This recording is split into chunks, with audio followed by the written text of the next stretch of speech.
first question, you've accomplished so much in your political career. Why do you want to be mayor? I'm excited about the city. I want to be a part of the great opportunities that the city is now facing. I've spent some time on council in the past, as you know. Those days I was waiting for the day that a crane would show up in our downtown, and now that's happening, a great deal, which is really exciting. So I'm thinking that there's been a lot of opportunity that I've had to learn about people, about the city, about cities across our province. I come with a lot of experience, but my passion is here, and it always has been. And I took that passion and did the work I did in Queen's Park. But coming home and putting some of that experience to, into play in the city that I love is exciting for me. Oh. Is there any kind of feeling of full circleness? You started your political career on council, and now you're trying to get back at the top spot as mayor? Well, there's I guess it's not so much political full circle as it is grounding full circle. I mean, this community grounds me. It always has. The people here are, they're full of grit and determination, and they step up for each other, and they work hard. And we're facing some pretty big changes coming forward. And I want to make sure that I have an opportunity, a chance to work with folks to really realize those opportunities. And if I have that honor, people know me. They know who I am. They know my values, and they know that I'm a through and through Hamiltonian, and I hope for their support. Why do you think your experience as deputy leader and all your years at Queen's Park, what do you think that brings for you towards this job? Well, I started as an MPP, of course, in Hamilton Centre, and I will be stepping down from that position. And I do have a lot of gratitude for the people that have voted for me and supported me all of these years. But as the leader of the official opposition and of my own political party, I've gained a lot of knowledge and experience about how different communities tick, about making sure that you're always inviting more people to the conversation. I represented a party that started off with only 7 seats in the legislature, 8 when I got there, and we grew to official opposition 2 terms in a row. These are things that I'm proud of, but I always know that you don't accomplish these things on your own. You reach out, you listen, you invite people into the conversation, and you collaborate to come up with solutions that not only are visionary, but that can be implemented and people can get behind. And so that's the kind of experience I would bring forward. My MPP days, my leader days, have been full of meetings and opportunities, talking to people from all kinds of walks of life.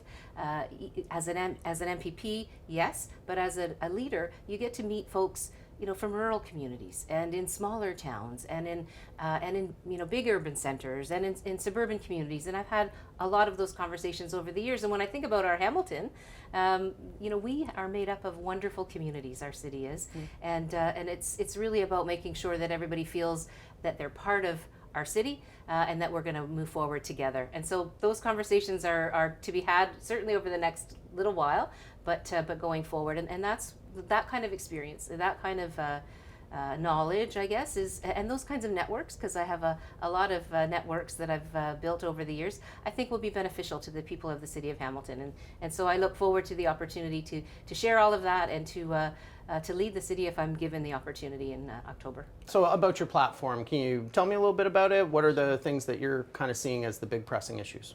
Well, there's no doubt that there's a lot of pieces that the city's facing.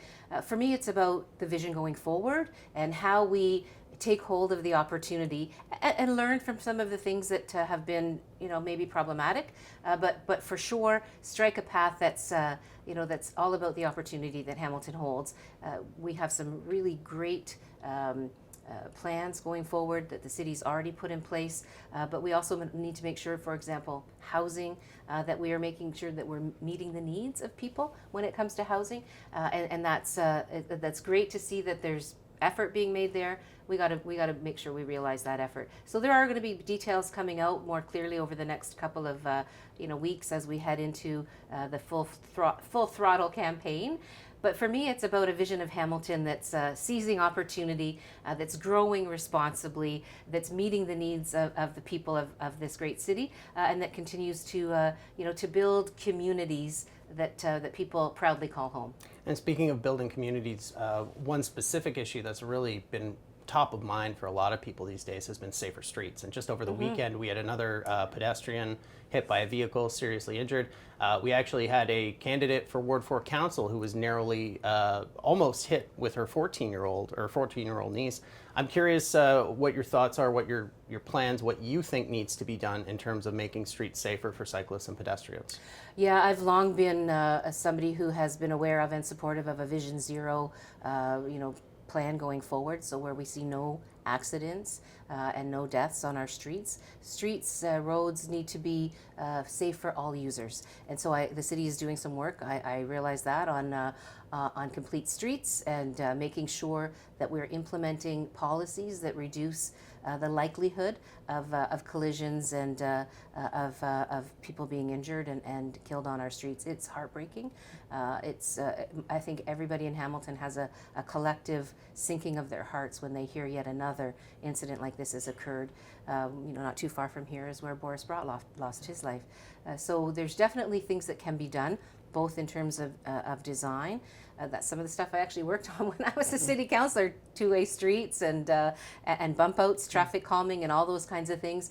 And ultimately, I would just hope that that people begin to realize that that driving a motor vehicle is a responsibility, and people have to take it seriously. And I'm sure every Hamiltonian, it just happened to me the other day, has been in the car doing what they should be doing, driving safely, not speeding, checking out what's around.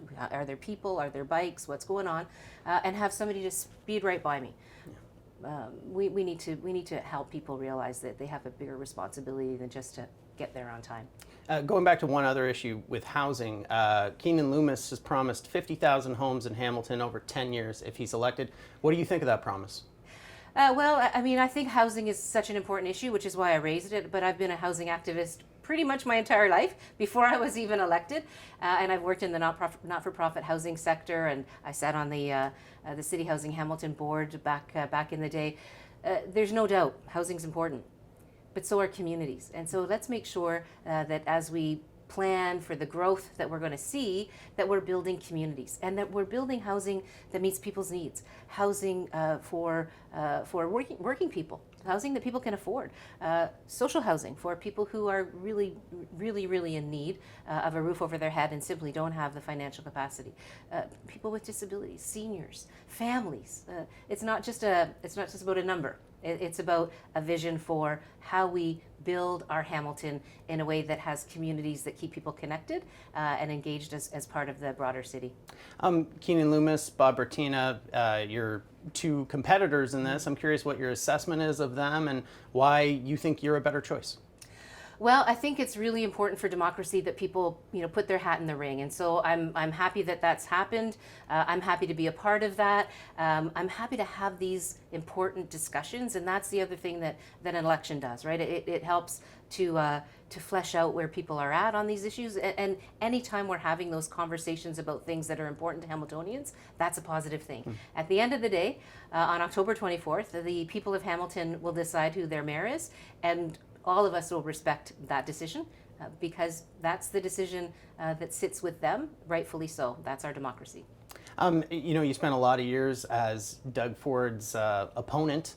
I'm curious, if you did become mayor, how do you think that dynamic between you and Mr. Ford might impact relations between the province and the city, or do you think it would have a positive or negative impact? I think that no matter who you are in an elected position, you understand and respect the fact that people have a role to play and a job to do. And I was official opposition leader, and my job was to keep his feet to the fire. His feet might have been burning a little bit, but I'm sure that the Premier and myself and any other elected person that's needing to work with the province would be prepared to do that. I certainly am. I haven't had a chance to speak with you much since election night, and I'm curious, now that you've had some time to reflect, when you look back on your years as leader, as a member of provincial parliament, how do you feel about the fact that despite everything you accomplished, you still weren't able to become premier. Do you have any feelings about that, or is it something you're just moving on? It's time for the next thing. Well, so it's not so much for me being premier or not being premier. For me, it was more about trying to get the solutions that would have, I believe, helped people to build a better life, no matter where they are in our province, implemented. And so for me, it wasn't the title. It was I hate to say policy, but it was being able to initiate changes that made life better for people.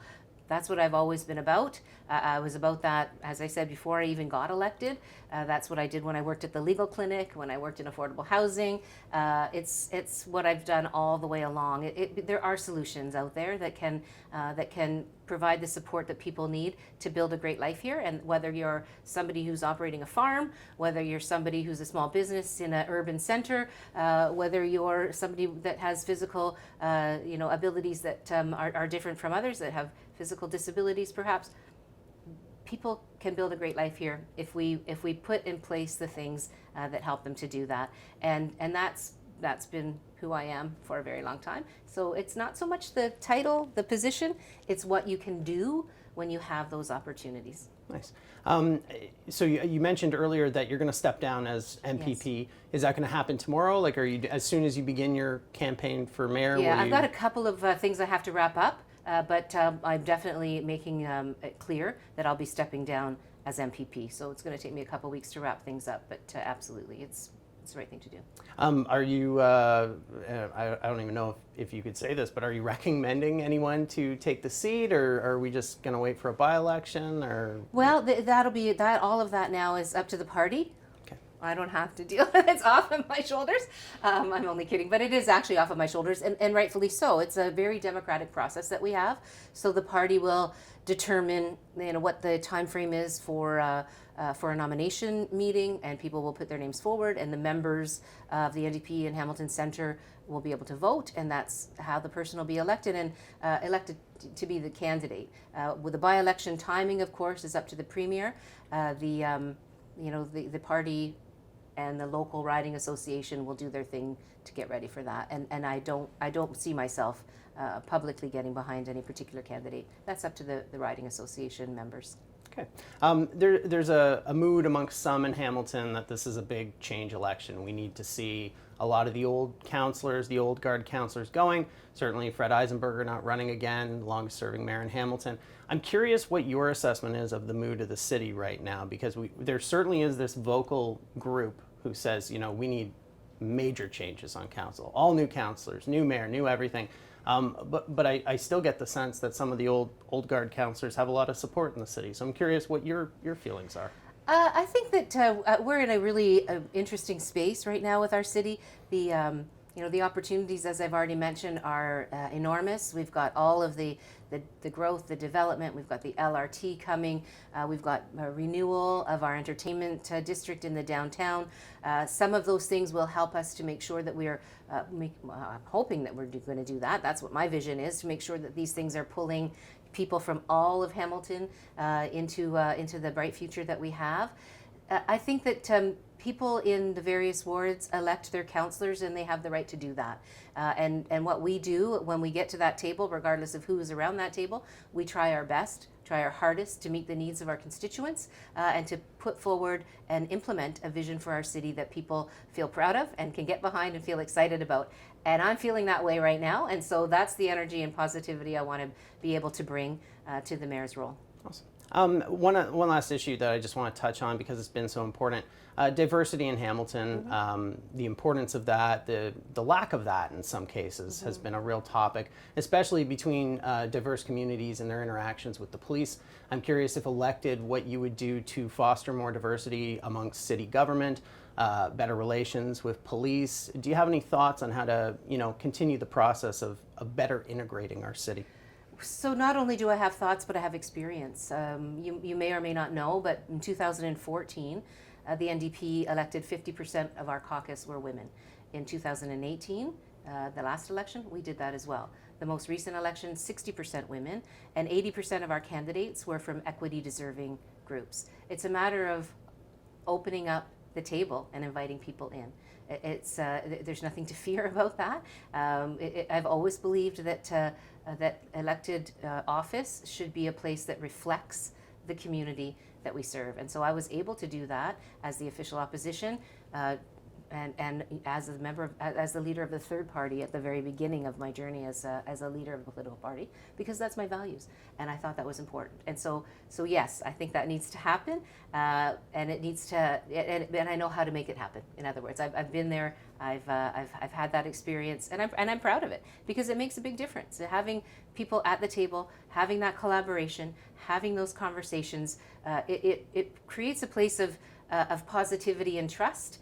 Instead of a place of concern and disappointment in some cases. And so it's nothing to fear, it's something to embrace. As mayor of the city, do you think you would be able, or how do you think you'd be able to help police improve their relationships with diverse communities? Because it keeps coming up for the last 3 years, the LGBTQ community, Yeah. Black community, people of color.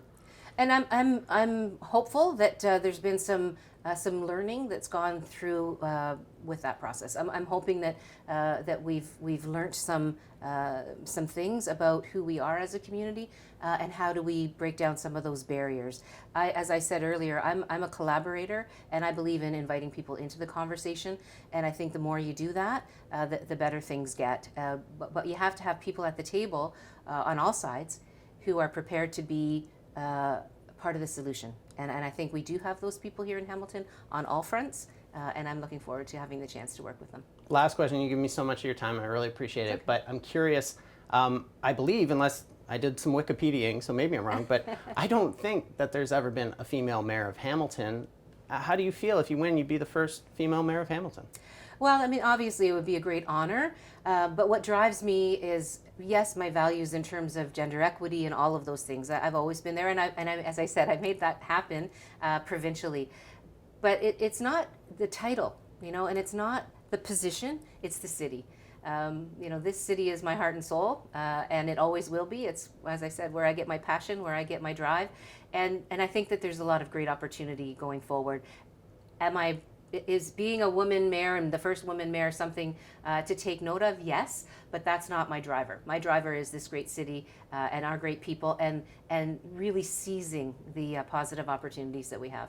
And overdue, maybe, perhaps. It's 2022, and we're a major city, and we've never had a female mayor. You got to at least feel that, maybe it's time. Well, that's certainly something that I hear from people. But again, for me, all through my political career, it really has been about bringing my voice, yes, and acknowledging that women's voices are strong and they're relevant, and they bring a different perspective, and they bring a different lived experience. That can only make things better in terms of political discussions, policy discussions, etc. And so yes, that's a value of mine. Having said that, it's not the only thing that drives my participation. My participation in political life has been driven by wanting to really make change for people in the positive way, and I feel that I've been able to do that in many ways. And I look forward to the opportunity to bring that experience, that drive, that knowledge here to Hamilton, back home. I think that's it, but I'm just going over one more time because I know I won't get you again. This is the chance. No, that was everything. Is there anything else you would like to say, you would like to put out there? Because when people see this, they'll know you're running for mayor. Well, I just want to say I'm looking forward to the next couple of months as we get through the summer and into the fall, and really start talking about what we can do as a city, how we can make sure that we're collaborating in a great way, how we can realize the opportunities that are in front of us. You know what? I'll ask you one more because I know you're a Ticats fan. Oski wee wee. What a season! It's a terrible season. They're not doing great at all. I went to the game where they won, so I'm not saying that means I should be mayor, but I'm saying Oski wee wee is yeah. But you know what? We love our ball games, right? We love our cats. We love our bulldogs. We love our honeybee. We love them all. It's a sports town, and that helps with community pride. I love going to those games, and now that I'm based here in our city a lot more. I've never left, mind you. I've always lived here. But I'm looking forward to attending more of them. Awesome. Yeah. Andrea, thank you so much. I really appreciate it. This was great. My pleasure. Yeah.